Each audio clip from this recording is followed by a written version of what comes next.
medis dari water dengan 0 ppm, air murni yang sebenarnya.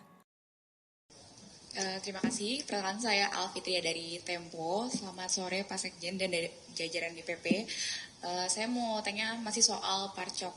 Jadi di DPR juga di Ketua Komisi 3 mengatakan bahwa isu soal Parcok atau keterlibatan kepolisian dalam pilkada itu sebagai hoax. Dan bahkan MKD itu berencana untuk memanggil anggota DPR yang menggaungkan soal Parcok itu gitu.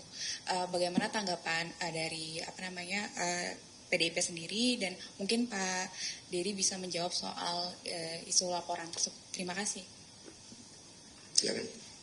Ya, saya kira belum apa-apa DPR sudah mau mencoba otoriter. Sejak kapan mereka punya hak untuk melarang anggota DPR untuk bersuara tentang apapun? Ya, belum apa-apa sudah otoriter begitu, apalagi Komisi 3 atau MKD, silakan. Saya sebagai anggota DPR RI punya kewajiban menurut undang-undang melakukan edukasi politik, hak saya untuk melakukan itu. Kalau saya berbeda pendapat dengan dia, bukan berarti dia boleh sewenang-wenang manggil dan mengadili orang. Silakan dipelajari dulu. Ya, ada tahapan-tahapannya. Jangan belum apa-apa DPR sudah jadi lembaga sok kuasa. Ya, saya kira fenomena Parcok ini sudah dibicarakan di mana-mana. Ya, kalau mau manggil saya silakan panggil dulu itu yang namanya bocor halus, Tempo. Coba mereka investigasi mendalam baru panggil saya. Kalau dia panggil saya tanpa panggil dan dalami masalah ini di publik, saya kira itu otoriter namanya. Dan saya pasti lawan. Ya, jadi jangan sembrono menggunakan kekuasaan. Kekuasaan itu ada batasnya.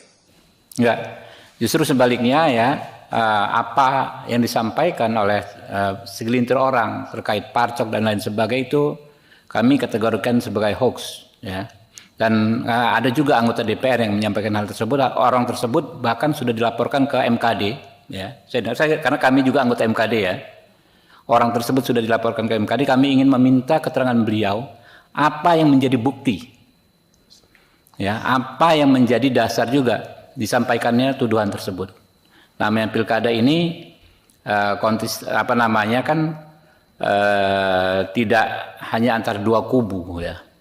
Karena jadi hampir nggak mungkin Kapolri ya menggunakan institusinya untuk kepentingan kubu tertentu. Karena di setiap pilkada itu bisa terjadi mix ya antar kubu partai-partai politik gitu kan.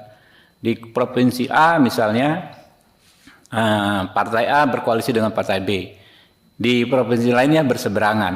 Ya, jadi secara logika nggak logis ya. Dan kami minta sesama teman-teman anggota DPR, walaupun kita bebas berpendapat, tapi harus didasarkan pada bukti-bukti yang kuat. Jangan hanya narasi-narasi, karena ini justrulah yang akan bisa menjadi situasi tidak kondusif. Saya dengar orang tersebut sudah dilaporkan di MKD. Kalau dilaporkan di MKD, prosedurnya tentu akan dipanggil, dimintai keterangan, dan diminta untuk membuktikan. Kalau tidak bisa membuktikan, tentu ada konsekuensinya. Ya.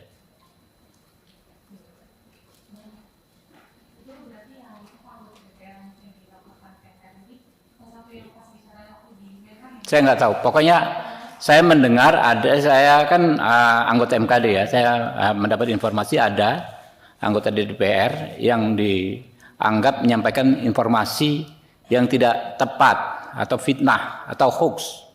Informasi tanpa bukti bersifat tuduhan, ya kan anggota DPR itu kalau secara hukum memang imun, tapi di MKD kami punya mekanisme supaya setiap pernyataan itu tidaklah bernuansa fitnah. Gitu. Justru disitulah menerobos yang namanya imunitas anggota DPR tersebut memang tidak bisa dipersoalkan secara hukum, tapi tentu bisa dipermasalahkan di MKD.